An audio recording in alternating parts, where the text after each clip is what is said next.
striding along America's shoulders, quietly undaunted, their presence alone deeply moving to Melody Adams. I am so happy. That was the best birthday present. Peace be to everybody.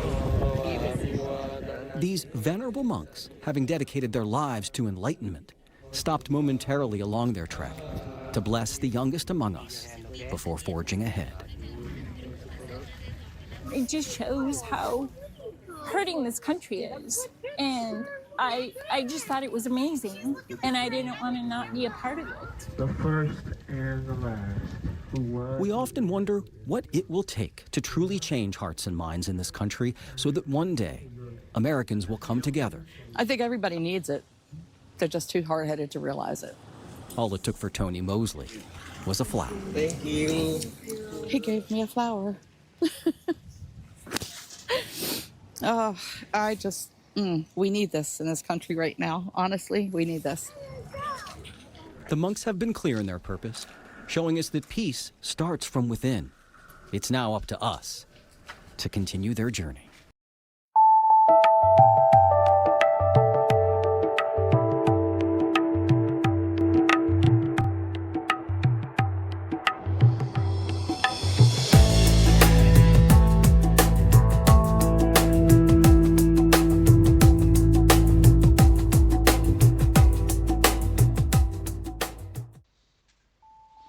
Hello dear YouTube Sangha, and welcome to another episode of Peace of Mind. In this episode, I think we're going to call it Why We Must Prepare Spiritually and to be organized. And I'm joined here, I'm Dharma Peace, and I'm joined here with my co-host. Dharma Sky.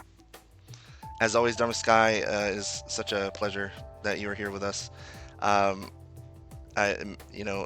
Your content is such a blessing. Whenever you post something new for us, I always get excited, and like when I see that, like I see the smile and I hear your affirmations, I'm like, yeah, that's awesome. So I appreciate that from you. I appreciate that. Yeah. I appreciate that. No worries. So today we have a few things on the docket that we want to discuss for you guys. To begin with, we all know what's approaching on the 10th, or who is approaching, we should say, which is the Venerable Monks in the Walk for Peace. They will be in DC from the 10th to the 11th. That's the plan. And currently it's... I wish I could be there. Yeah, me too. So we can't be there physically. I certainly cannot because I'm in Japan. But we can be there spiritually, right? And so it's snowing there. It's snowing here. It's like crazy. I'm gonna share a clip of that for you guys. You can't see it right now because of the exposure in the camera, but in a sense, it makes me feel like in solidarity with them because they're marching through the snow right now, and imagine that. Everyone. Well, currently they're probably at rest, I would say, but that day to day they are marching through the snow, and it's so admirable. So I just. That's all I can say is It is. Yeah. I love what they're doing. They're just kind of creating unity just by walking and just practicing Buddhism and just everything showing by skillful action and right action and compassion. Just kind of showing us how to live in this world. Exactly, and I hope that's clear to everyone. Like watching from the initial clip to this episode, that as you could see in that feed, that there are people like tearing up that are saying we need this. It's so touching, and of course you can't forget Aloka the peace dog, right? You can't, absolutely not. And they're showing us that even though it's different ways of viewing life, we all human, and we all strive for that peace and the unity. And the way they just kind of just walking and being graceful with it, and just practicing ahimsa, non-violence, it's a beautiful thing. It's beautiful when you change the world with wisdom instead of kind of forcing it with delusion. So I kind of just love what they're doing. You're absolutely right. And again, it's like when we want something favorable and wholesome to change in the world, it has to start with us as individuals, as you know, Sky. It's like we can't expect something out there to happen without it starting with us, right? And Maybe people out there, people in our surroundings, maybe they have received the message, and then maybe they themselves do embody and practice, peacemaking in the world. But it's like it always starts with us. So even if somebody outside of us is making peace, we can't really claim that for ourselves until we actually do that ourselves as well, right? And that's why we have to all be in. It's like all hands on deck, right? So that's what this video is. This is what this video is about. Is about how we can have all hands on deck. How we all can contribute to this steering this ship, and towards peace and peaceful living. So Dharma Sky, I wanted to share with the audience what's a way that we can actually support them spiritually, even though we're not there physically. And also, if some people in this audience might actually plan on going to DC, and for that, it's very admirable. All the people that we saw walking with those venerable monks, even if they're not like taking precepts, or if they're not, totally on board with the label of Buddhism or being Buddhist, Right. they're still very much as much a part of it as the venerable monks. And so even if they're there in the name of Christ, if they're there in the name of Muhammad, or in the name of Carl Sagan, I don't know. Anybody, man. Yeah, anybody. Flying spaghetti, whatever. Yeah, spaghetti monster. Well, it doesn't matter. What matters is that we're all on the same page, and that is like human solidarity. But so like, because it's the venerable monks, and because they adhere to the Pali Canon, I thought I would offer how to actually recite the Vedana, which is the homage or salutation to the Buddha. So like, and yeah, so in I know you've heard me chanting it before, Sky, and I thought we could share that with our audience. So friends, Sangha, I can't repeat what he says. I'm just gonna do this right here. So I'm gonna let him lead the way, but I'll be here. Okay, so I'm present. good. That's a good point. Sky is like, yeah, you can be like Sky and just just Yeah. peacefully have your hands together.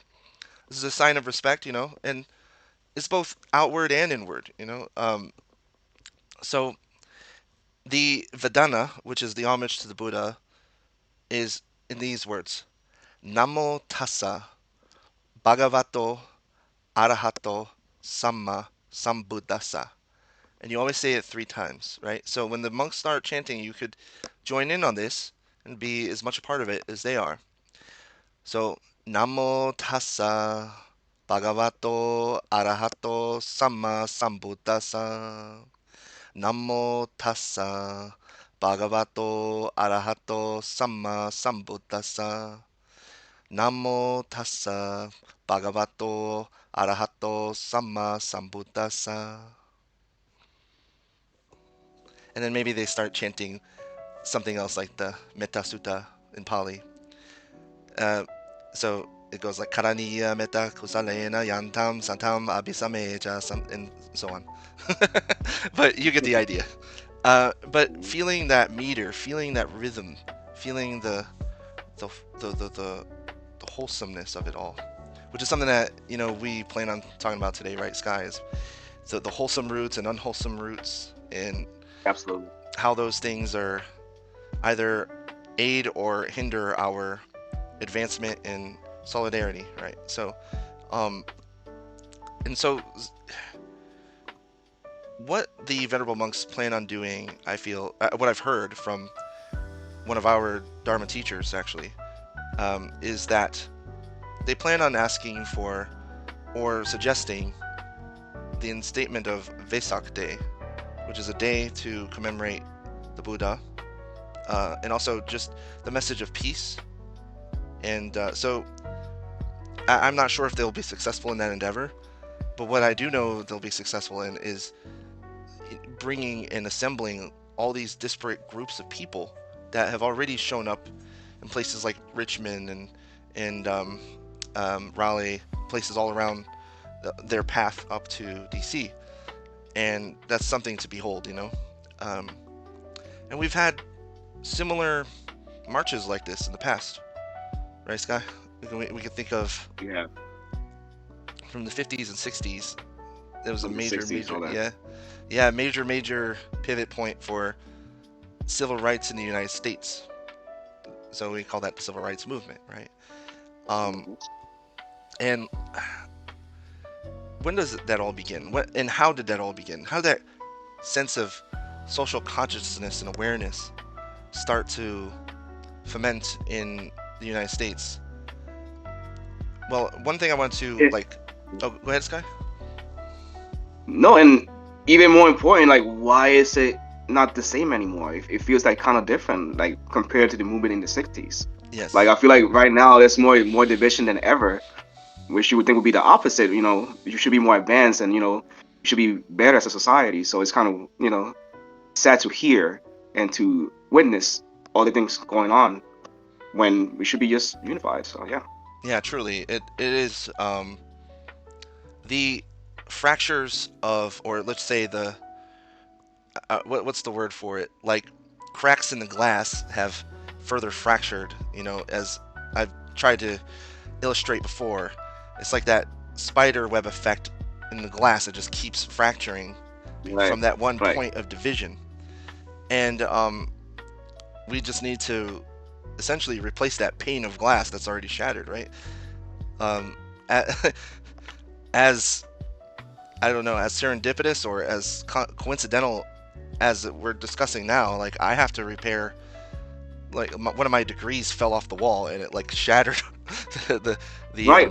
Yeah. Before we started shooting, we were just kind of like doing like pre-production, just talking what we're gonna do, and all of a sudden, kind of just drop. Yeah. Out of nowhere. Yeah. So I have to replace the frame to my degree, and my diploma there, and that's what we need to do. That thing shattered and fell to pieces, right? And rather than trying to fix the frame, which wouldn't really, I don't think that would work out very well. It would just wouldn't look nice anymore. But and also it wouldn't have the structural integrity that it once had, right? So that's kind of smart. That's smart. You just came up with that. That's pretty good. You know how everything's so shattered. You know, like your diploma, and now we just gotta, you know, find a way to put all the pieces together. Yeah. I like that. I can tell you're a teacher. Well, it's less that I'm gonna take all those pieces and glue them back together, and more that I'm gonna get a new frame. Right. I'm gonna get a new frame and I'm gonna replace it, and that's kind of what peace of mind is about. We need a new frame of mind. As far that's kind of, you know, and in my book I talk about that as well. That I'm really pushing that. I'm really saying we need to replace the peg or replace the shattered glass, or the glass is shattered. You can't sit there and try to piece it all back together, and then find, you know, this tedious task you will find is not very peaceful, and it's going to be cracks all over the place, and it's going to just fall over. Yep. You know, break it. Could cause further injury, could cause further frustration, you know, or you might dwell on, so like rather than dwell on the fact that my diploma fell to the ground and oh my god, is it gonna have all these marks on it and stuff, which it doesn't, thankfully. You know, it's like, no, I just picked up the mess and I'm gonna replace it, and it's that simple. Rather than, you know, and you were here with me, Sky, when it happened and I was cleaning it up. Was I like, oh my god, what happened? You know, was I upset? No, I just was like, oh, how did that happen? And I thought you also haunted, like you may have ghosts in it or something. Yeah.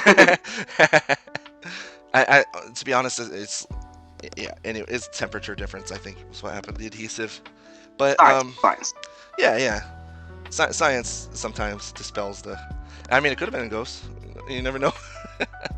A hungry ghost. It's like, man, ghost. You don't deserve a master's degree. Get this out of here. You don't deserve a master's degree. Why I'm not on this video talking about walk for peace? Yeah. Cranky little hungry ghost. But okay. So how did the civil rights movement? How was that so unified? How was it so crystal clear what people needed to do? And I have an answer for that. You know, Sky, you like the term cognitive dissonance, right? Like you notice that is a driving force in a lot of people's behavior, right? And why is that so? Because cognitive dissonance is kind of like, we all experience it from time to time, but is it that some people suffer from it more than others, or is it more like at a certain point in your life? I think people are comfortable with the status quo. I think it's just social conditioning, and it's to a point that we're so involved in what we're being taught since we were little that we don't question anything. And especially now, like everything's so divisive. I think back in the '60s, the movements were so powerful because I feel back in the day there was more community. People would like try to make the community better and be there for one another.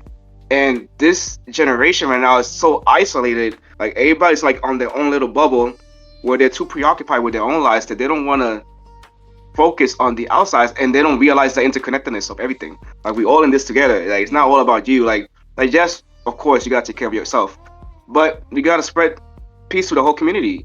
We gotta see the issues that we have, and it has to be fixed. And we gotta, like you said, find a new frame to change the society from what's going on right now. We're too divisive. We're too self-centered. We're stuck in delusion on greed, and we're not focused on seeing what's in front of us, which is this division that's causing this chaos, not only in this country but in the world. So we got to find a way to find that compassion, to realize that everything is not all about us, and trying to make the world a better place by spreading peace. Absolutely, I agree with that. Thank you. And I would also add, I agree with everything you're saying. And if I could add to it, it would be about preparedness, spiritual preparedness. Yes. And that was a concept that before you spoke, and even in academic terms, so even in like a secular, Horace Mann or John Dewey classroom setting, these names are, holdovers from how education started in the United States. And you had to contemplate before you spoke, and that was like a preparedness that, so like, yes, we believe in freedom of speech and stuff, yes, but the scaffolding of political or just civic engagement began with being contemplative and thinking before you speak, and not allowing emotions to drive you.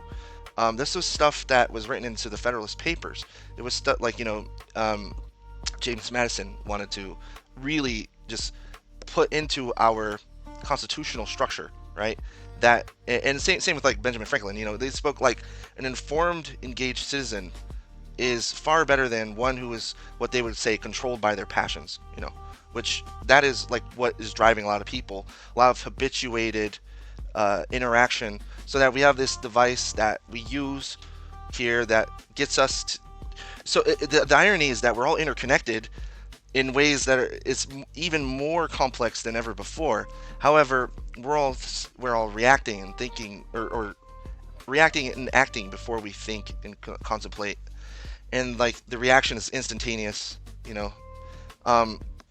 But another thing, a major shift in status quo back then was, and what is very relevant, and why I discussed cognitive dissonance, was the interwar period. So World War I, World War II, right? And how people of color, including Puerto Ricans, including African Americans, Asian Americans, Native Americans, and the list goes on, played a role in opposing fascism, opposing authoritarianism, opposing militarism in civic communities.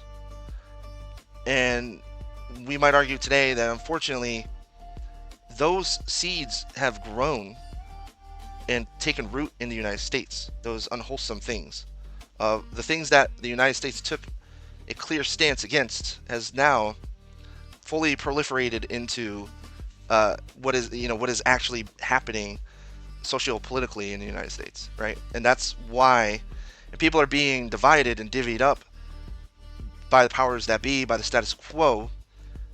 And one might argue, and I don't know, sometimes it could be deliberate, sometimes it could be just a coincidence, or that in any case, just from basic observation, we can see that communities and just groups of people are too divided, and it all has to do with way that power and knowledge work, power structures, and then people mistaking involvement and knowing that things are unjust with being correct and acting justly, and that is not the case. So it's like that video that I made about knowing injustice is not the same as being able to engender peace. It's not the same as being able to bring justice. You know, you can Yeah, recognize. you could know all you want, but if you're not doing, it's not spreading that peace, Yeah, that knowledge is like for nothing, honestly. yeah, you can recognize And it. I also love, Go yeah, ahead. and I also love what you said about Puerto Ricans and minorities being big on the movements. Like that's why I always say, people ask me, why do you care so much? Like the reason I could speak right now with you on this video freely is because people who look like me or sort of like me fought for my rights, for my reason for me to speak. Yeah, So it's like honoring my ancestors who fought for our rights to me to continue that legacy. That's why when I do stuff like animal rights and stuff like that, like, why are you doing that? Like, cause someone needs to speak up and say something about it, peacefully, of course, but something has to be done, and it's just showing gratitude towards the people who fought for me. absolutely. So yeah, I just wanted to share that.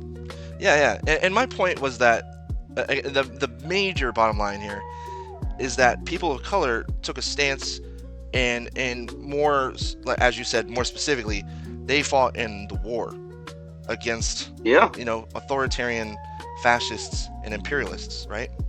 And so you had people of color, you had Jews, you had Puerto Ricans, you had African Many Americans, Puerto Ricans, yeah. Italians. Like I'm half Italian, so or more than, maybe more, but I am at least half Italian, and so it was undeniable that the United States became a pluralistic melting pot, and that the people deserve the same honor, deserve the same respect. That if you could strive and fight for the United States or for the world, like the freedom of the world. I'm in Japan right now. Japan is also now part of that, sort of world view of, we need democracy. We need to vote for what counts. We need to have participation in it's not perfect. And I'm not going to even get into what's happening in Japan, but it's not perfect, right. But we know that the ideal, we know like what sort of informed people, the cognitive dissonance of having people of color fighting in the war and literally saving people's lives, which is something that I know from my personal experience fighting in Iraq. And, my buddies over there, my squad leader was Puerto Rican, is Puerto Rican.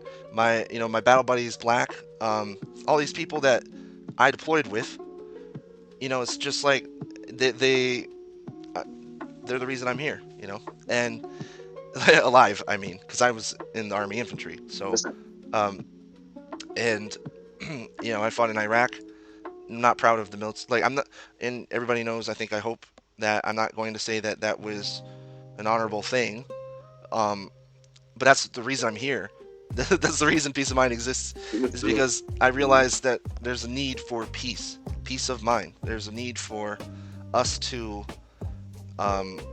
coexist and understand and overcome our differences through discussion and through peaceful resistance in certain ways, and peaceful discourse.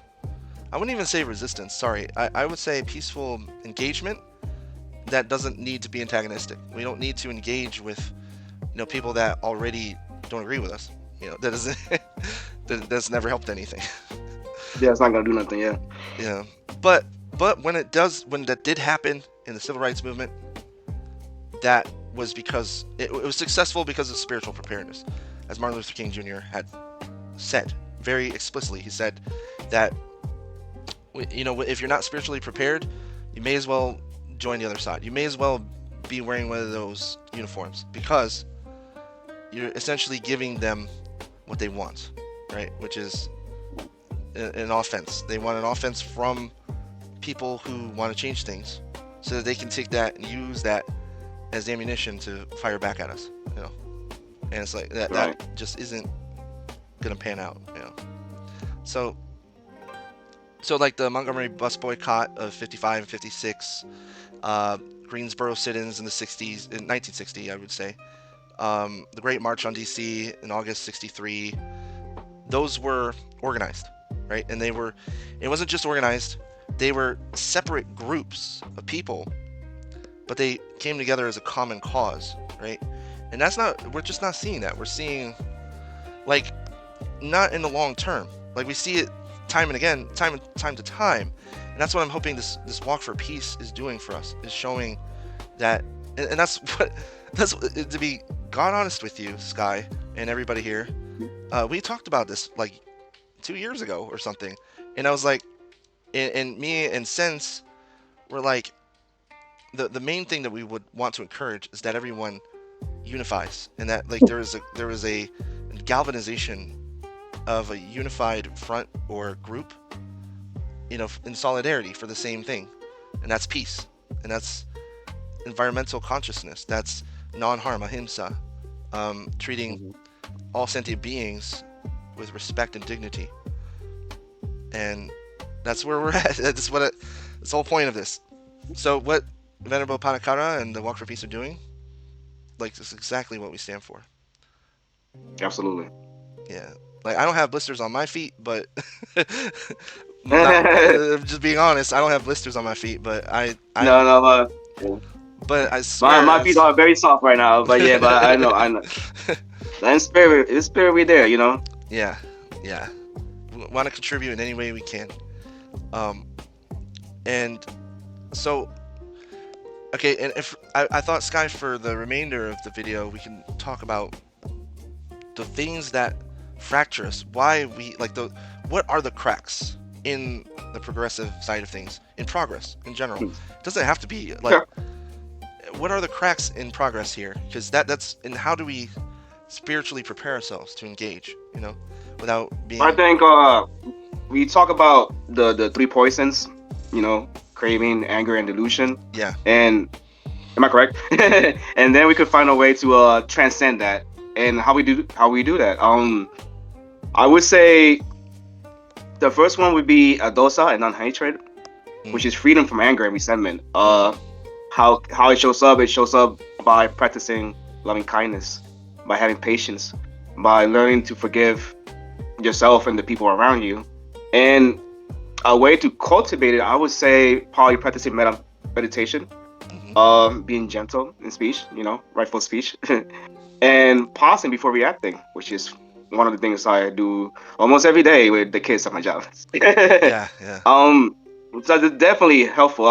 Another one that I got is aloha, non-greed, letting go of craving, selfishness, and clinging, and how it shows by showing generosity, by renunciation, which is an interesting word. I would say I would say more like non-attachment, like kind of like letting things go a little bit. Yeah. And contentment, like not wanting too much. It doesn't mean that you don't have goals and that you don't want to achieve things. It's just that you're happy in the place, where you are. Like, you're not overthinking about everything that you want and stuff. Just kind of like day by day, being grateful for what you have and just being content. Mm-hmm.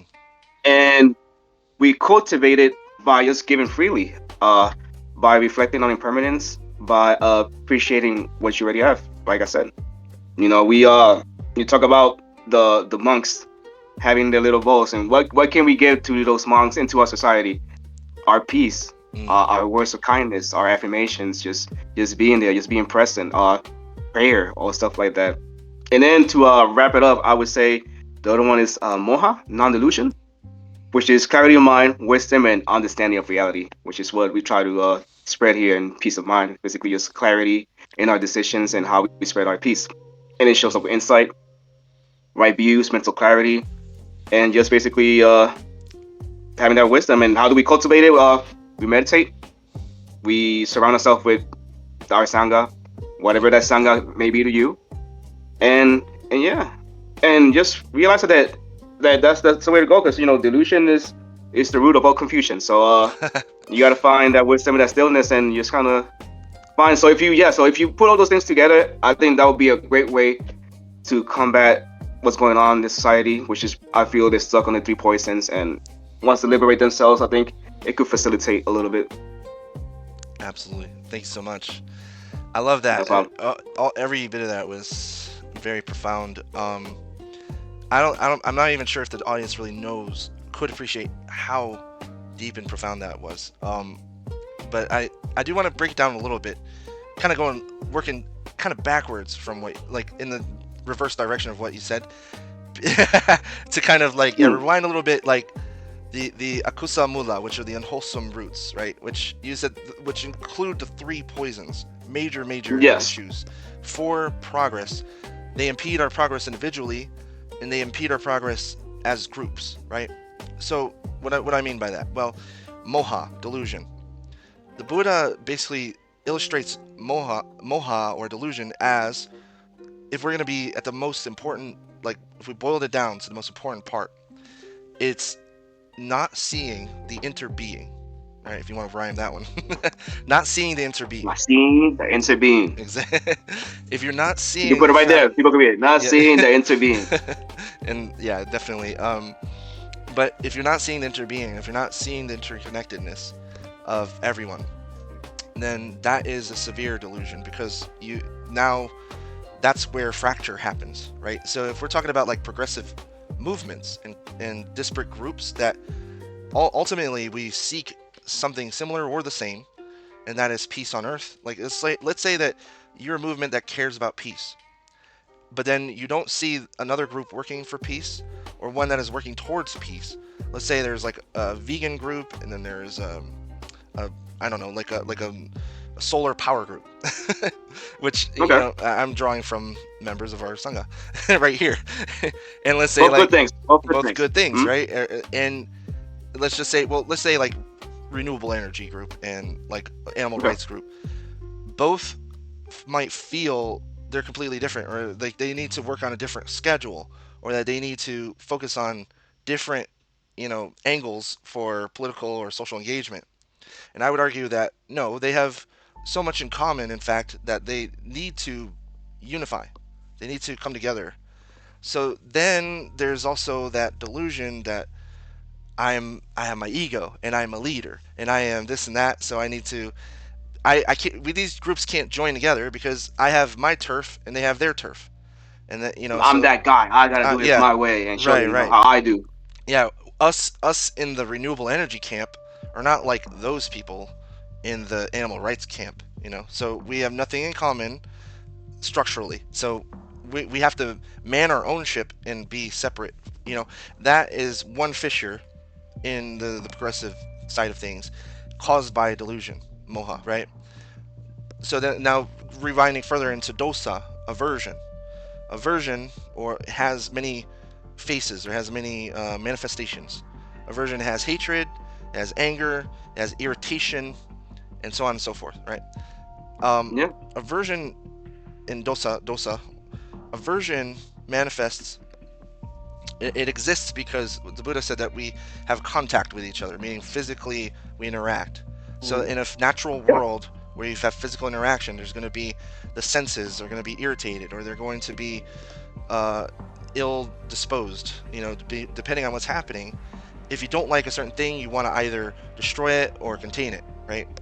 And then what that means for progressive movements, and why that causes division, is because there are people in our circles that say that it's okay to incite violence, or it's okay to say that this particular figurehead deserves punishment of some kind, maybe prison or death, or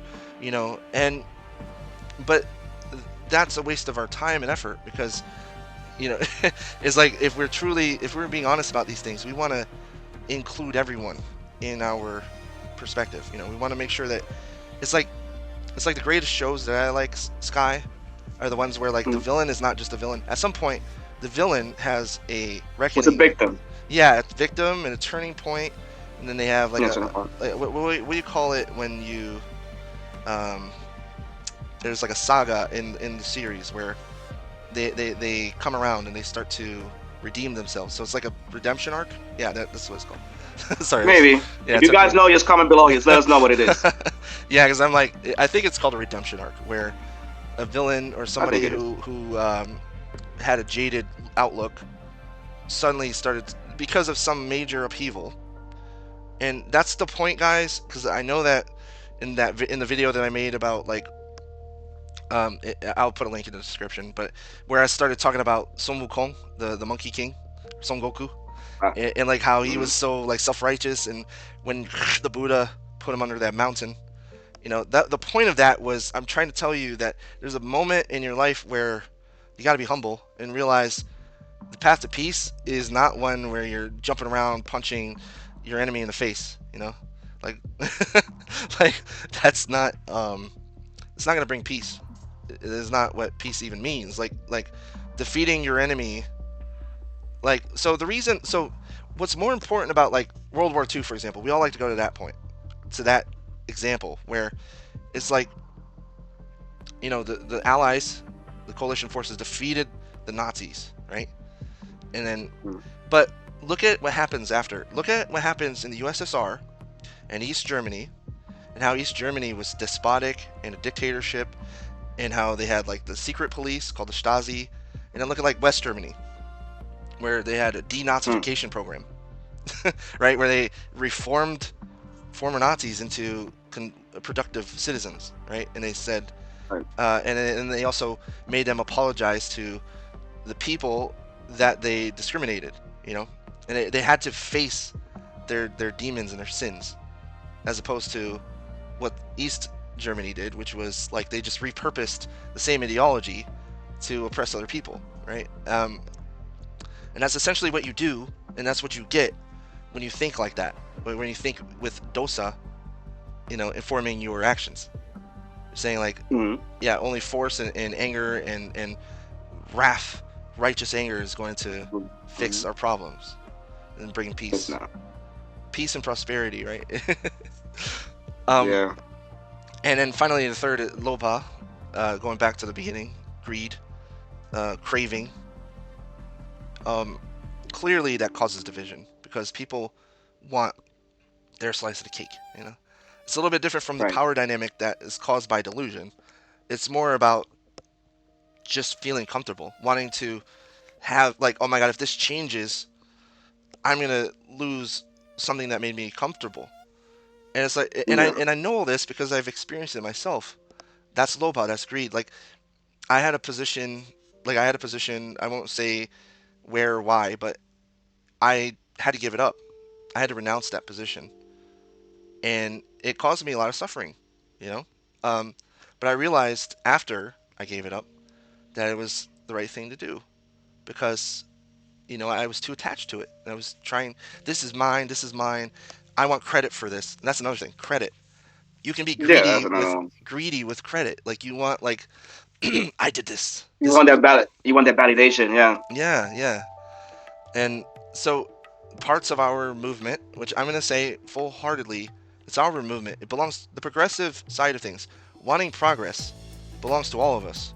Even those who are on the opposing side right now. You might say the opposing side, the regressive side, the side that's oppressing, you know. They want it too. I believe it in my heart that they want peace. They just don't know it. They're just so full of greed, hatred, delusion that they, but because they're human, because we inter-are, you know, I just know that they want it. Because I've had my mountain on me before. I was on that. There was a part of my life where I was like Son Goku, fighting everyone, and you know, and just being a vulgar and irritating person. And then finally one day, the Buddha you might say the Buddha put the mountain on top of me, and I was humbled. Yeah. You know, and in any, like, so I have more to share about this guy, but I feel like you might want to comment on some of the things I've said. Yeah, I think we all had the Monkey King moment. I definitely been that in the past, especially when you feel passionate about something. You feel like you're right, and you gotta like throw it on people's face. And I mean, I've done that. As I started my spiritual journey, I was realizing things and getting to know things, and I kind of want to share it, like in a way, like I want people to see, like, look at this, like. But the way I was going around it, it's like making them feel bad for who they are, instead of trying to, I don't know, find that middle ground so they could understand me better. And now I just try to do it by being a role model. Like before, like I've done protests before, and there were times that I probably was like too on people's faces. But then little by little, I still do protests if I have to, you know. But I go different about it. Now it's more like being a role model, more about talking to people, more about just showing the peaceful person that I am. Just, you know, I would say videos like this, like, you may not feel me. I think you do. I think this is a protest right here in this video. We're showing that we could do different ways. We could use art to create, you know, peace in the world by protesting the things that we do not agree with that need to be changed. And But yeah, that's my little 2 cents right there. Yeah, I need to make a sign. You know, like this is our protest right now. So hold on. Oh, word. Hold on. Let's see. I'm gonna make. Should we do it? My protest Let me sign. go. Let's see. Oh, I don't got a pen with me. All right, go ahead. Here's my protest sign. Peace Man. now. I demand peace Man. now. Peace There you now. go. Peace now. Now. Hashtag peace now.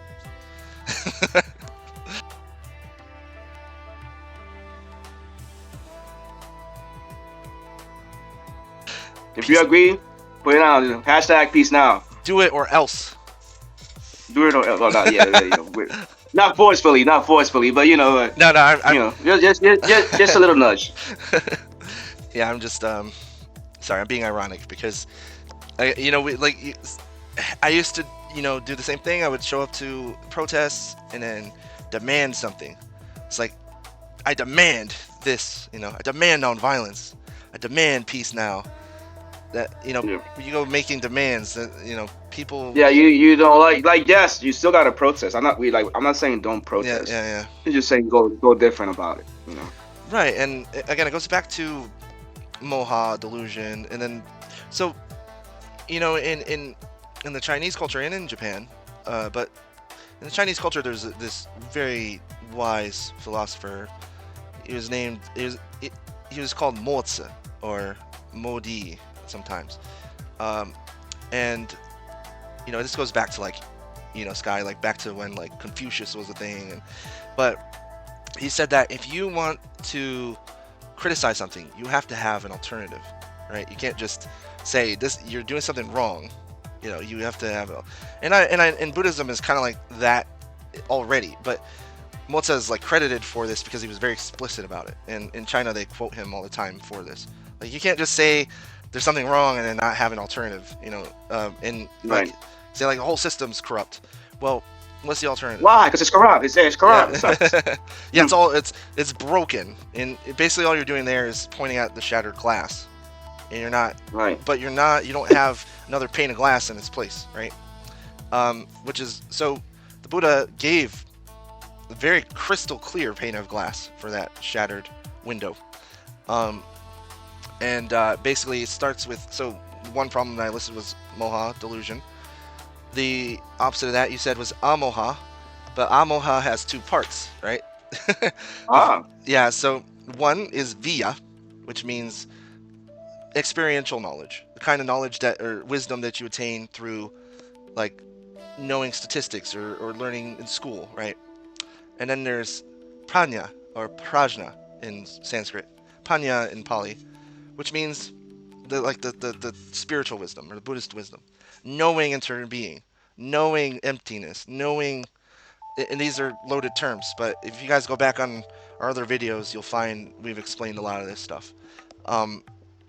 But prajna, knowing that this is the alternative. The alternative is finding ways to engage in find an intersectionality in a way that doesn't have the 5 unwholesome roots. That it's like, so it's kind of like answering one of them, but with all of them. So like, and what I mean by that is like, we have to address the issue by putting something there in its place, in its stead. So we call that changing the peg. You have like the peg that like you have the peg hole in like in a piece of like let's say like you're building a house, and in the Buddha's time, carpenters used pegs, and then rather than trying to dig out the peg that's messed up, you take another peg and you just drive it in its place, right? So you have to fashion a new peg. You have to carve it out, and then you have to drive it in. And carving out that peg, like with prajna and via, with wisdom and experiential knowledge, takes time. You have to really pay attention, measure it up, and know what you're doing, but that also entails not getting irritated, flustered, or fixated on the messed up, misshapen peg, right? Like, you're not going over there like, this peg is so messed up and I have to like dig it out, and no, you just take the other peg and you drive it in, right? And that's what I'm begging everyone here, please if there's anything to take away from this, it's this part, that like what I'm saying right now, what I am imploring in my book as well. We have to change the peg. Stop being fixated on these little things that are like every little peg that's messed up. No, we have to fashion new ones. Spend the time, do the work, and it starts with us, right? It starts within. Always. Yeah. And I have so much more to share, but like I'm worried that our runtime will get like way astronomical. Oh no. Yeah. Oh no. Sorry, Phil Sangha. We just get a little passionate about conversations, Well, since we're on the topic of spiritual preparedness, I also wanted to talk about the Zen state of mind that we talked about before in that other video, the Zen state of mind, and how those qualities and attributes get you spiritually prepared, and being, a martial artist myself, even though I'm not active now, I just have that sort of like Zen state of mind ingrained from, Shoshin, Mushin, Fudoshin, Zenshin, or Zanshin, sorry. All those are like from the Zen syllabus, if you might call it that. Shoshin being that beginner's mind. Like, again, there's so much wisdom in that. I mean, and I feel like, Sky, you could definitely relate, right? Like that. Oh, absolutely. I always joke around, sometimes you say, I'm talking, people ask me, do you have an opinion on this? I'm like, no. And they're like, oh, so you don't know anything. I'm like, no, I don't. And then that's the beauty of it, because I could always learn more. Like, if you think you know everything, like you stuck. Like when you have this beginner's mind, like an empty ball, you can still, keep getting knowledge and wisdom in there. Like, it's like you learn. Like, even though people say that I may know stuff, I feel like I got so much more to learn. So, which I'm grateful for. I wouldn't want to know everything. So I'm grateful that I don't know everything, so I could discover more things, and go deeper in my meditations. Like, even though I've been meditating forever, I'm always looking for tips on how to be better. It's like, even you yourself with your guided meditations, which are great, by the way.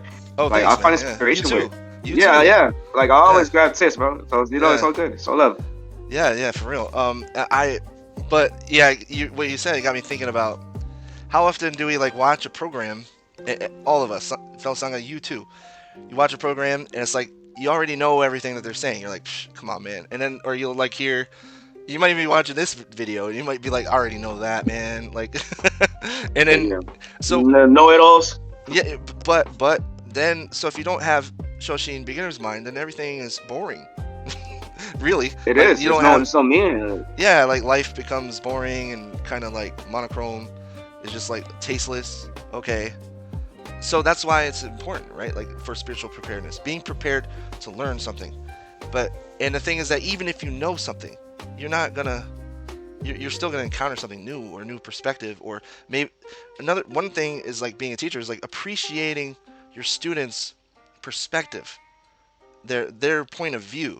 So that works for all of us, not just teacher-student relations. It works for everything's your Dharma. You can learn from everything and anything. Everyone. So. Exactly, yeah. And then so you get that zest for life. You get that sense of curiosity and that beauty of everything, And then sometimes the kids be saying something and I'll be like, that's an interesting way of seeing things. You could always learn something. So so please, people, like, don't like always be open to learning new things. Like that beginner's mind, that's the way to go for sure, Yeah. Just being smooth. That's where we start to actually, it's like a party. You go to a party, you say, how you been? You're catching up with people, or you're learning about what they do for a living or something. So you have that open-mindedness, and it's the same thing for our progressive movement, our progressive, it's like, we need to join together in this party. I mean, like, as a euphemism, not as a, I don't really think we should have a party per se. But anyway, that's a whole nother discussion. but what I mean is, like, we need to get together in spiritual preparedness. Mushin, no mind.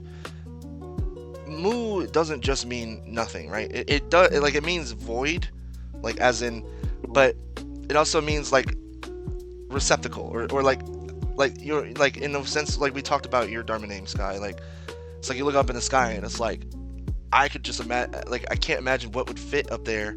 Like even the largest object looks tiny up, you know what I mean, in that vastness, right? And I'm hoping, Sky, that you could probably help me with this one, because it's kind of like, I feel like the audience might be like, well, what does he mean? Like, he's talking about vastness in the sky, and then he's talking about car accident. What is this? So it's a movie Matrix type of thing. Yeah. I think vastness of the mind. I would say, just having the vastness of the sky is great, because it just shows all the possibilities for wisdom and stuff. And it's like meditation. Every time you meditate, is you basically opening your mind, like opening the sky, and you gain that insight. So I guess that would be, and then the ideas come. They're not crashing like the car, but they come in, and in that vastness you'll find that knowledge that you're seeking. And that's what this whole video is about how to live peacefully. And when we find that wisdom and that stillness, that's the way, because we can't live in delusion. So yeah, no, you're right. And I just thought, from what you said, that part of what I'm trying to illustrate for the audience is that there's this a momentary reaction that we have, because we're like, we're organisms, we're living creatures. So like we're human. Yeah, we're human, and we have like animal instincts, just like our other sentient friends. So like we could make the mistake of getting caught up in something. Yes, that is tragic. Yes, that is momentous. Yes, that is damaging, possibly for the rest of your life. But if you let it define your whole life, and if you don't see the vastness of life, you don't see the other possibilities, the endless potential for things, that comes from Mushin, from that mind of no mind, right? Mind of not reacting, but being proactive, understanding that there are a lot of what we do is informed by habits, a lot of what we do is informed by our nature, but then there's also vast potentials, endless potential for other things, So like another practical example is like somebody who I admire a lot. They lost their leg, right? And instead of like, there are two ways of going about it, or there are several ways, but some people I know another person who lost their leg. And I'm being serious. Like I know somebody who's lost their leg, gained all this weight, had given up on everything in their lives. And I know somebody else who lost their leg and became a collegiate competitor in sports. Like what is it that first person missed and the other person had seen? One saw that what they've seen is their potential was limited, and so they had like a fixed mindset. And Mushin is saying, no, have a growth mindset. Understand that we can still move forward. You can still live a perfectly full life without, it's the attachment, it's the seeing that moment as the defining factor of your whole life. Getting away from that is how you're spiritually prepared. So, I can think of several things to me that would be a major upheaval, that would be like losing a leg right now. But because of Mushin. Yeah, sorry, go ahead. Scott. But if you're spiritually prepared, you can see it like an opportunity for growth. Yes. To learn something from it. It's just to finally summarize that, and to bring those Zen attributes, to their close. I'll just put like Fudoshin and Zenshin into the same, or Zanshin, sorry. I'll just put Fudoshin and Zanshin into like the same sort of category, because they kind of do fit there.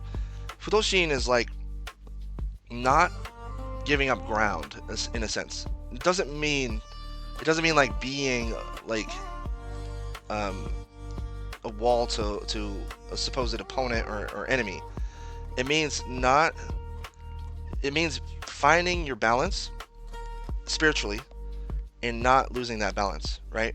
So not allowing other influences, not other people, like if somebody says something like insulting to you, you're just able to hold your balance and not allow it to affect you, right?